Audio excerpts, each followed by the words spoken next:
자, 교통사고 다친 피해자가 특별한 합리적 이유 없이 의료행위를 거절해서 손해가 확대된 경우, 예를 들어서 수술을 해야 된다는 의사의 권고에도 불구하고 특별한 수술 위험도 그리 높지 않고 수술 경과가 훨씬 더 좋음에도 불구하고 수술에 대한 공포심에서 수술을 본인이 거절하고 그로 인해 가지고 치료비 부담을 더해서 손해액이 늘어난 경우에 그건 본인의 선택에 의해서 늘어난 손해란 얘기죠.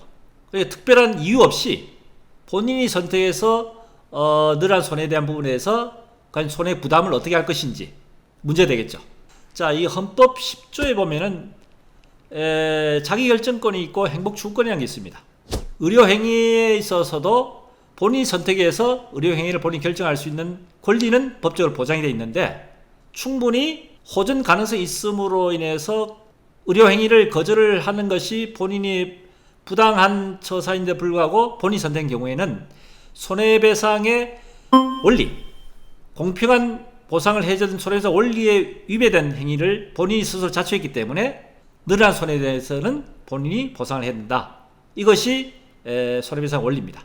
자, 그렇다면은 역으로 실제로 수술의 위험이 상당히 난이도 높고 수술로 인해서 위험 부담이 큰 그런 수술인 경우에 과연 피해자가 수술을 거부한 경우에도 과연 그 손해에 대한 부분을 본인이 부담해야 되느냐 하는 문제를 거꾸로 제기할 수 있겠습니다.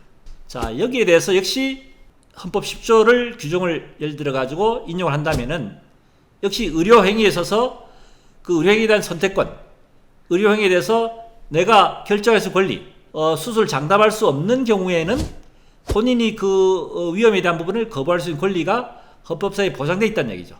여기에 관해서 실제 저희 윤회에서 처리한 소송 사례를 대비해서 말씀드리겠습니다.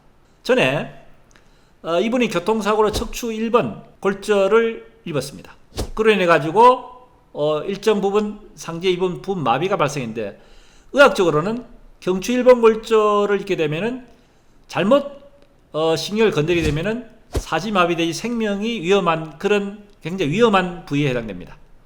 피해자 본인은 수술로 인한 사지마비의 위험 때문에 수술을 거부를 하는 경우가 생겼습니다.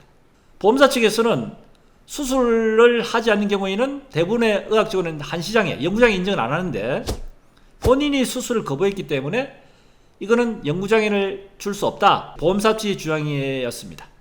이 환자가 수술이 위험한 것을 알고 수술에 대한 거부를 한 경우에 과연 이거를 영구장애를 줄 것이 여부에 대한 감정의 판단은 이것은 본인이 충분히 헌법 10조에 의한 자기결정권을 적용할 수 있는 그런 사례에 해당이 된다. 이 경추 1번 골절은 잘못하면은 사지마비 위험이 있기 때문에 충분히 본인 입장에서는 수술을 거부를 할 수 있는 권리가 보장이 될 수 있다고 봐서 결과적으로 수술을 하지 않음에도 불구하고 영구장애 인정해서 정정 판결을 받은 사례가 있습니다.